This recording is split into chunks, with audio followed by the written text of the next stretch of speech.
In the sharing economy, people are asking other people to share important things with them. A home, a couch, a car, anything that you normally use personally for yourself. And so the risk is that, if you're sharing with somebody, they're going to misuse it. They're going to break your things. They're going to do something that you don't want to happen at your home. And so it really requires that people trust one another to take care of their personal goods, their services, and know that they're not going to take advantage of them. So trust I think of as the grease that gets the wheels turning in the sharing economy. Without trust, it would be very difficult for people to actually give and share their personal items with one another, or their time.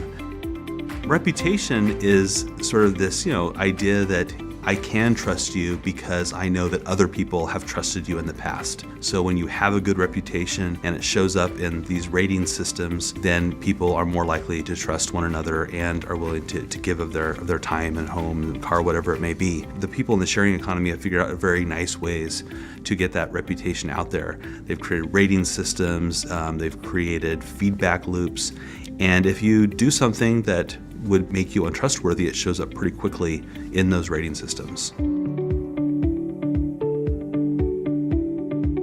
Well, the sharing economy companies like Airbnb or Uber have really wanted to avoid being regulated as much as possible. And the reason for that is because they feel like trust and reputation end up being proxies that keep people's behavior in line, and that if you try to overregulate it, it's just going to increase costs and make it difficult for them to compete with regular services like hotels or taxi companies. So they really see trust and reputation as a proxy for regulation and making it unnecessary to do that at all.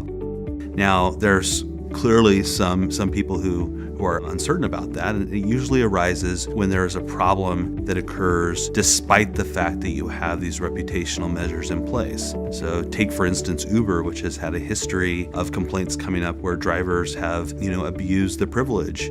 When something terrible happens, then obviously people began discussing whether regulation would be a better alternative than simply relying on reputation and trust.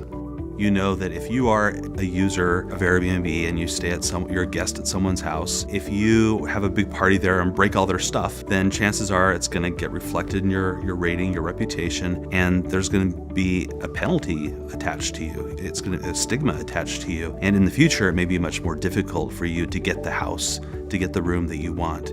So typically, those things, reputation, make people behave well, and it makes them more trustworthy.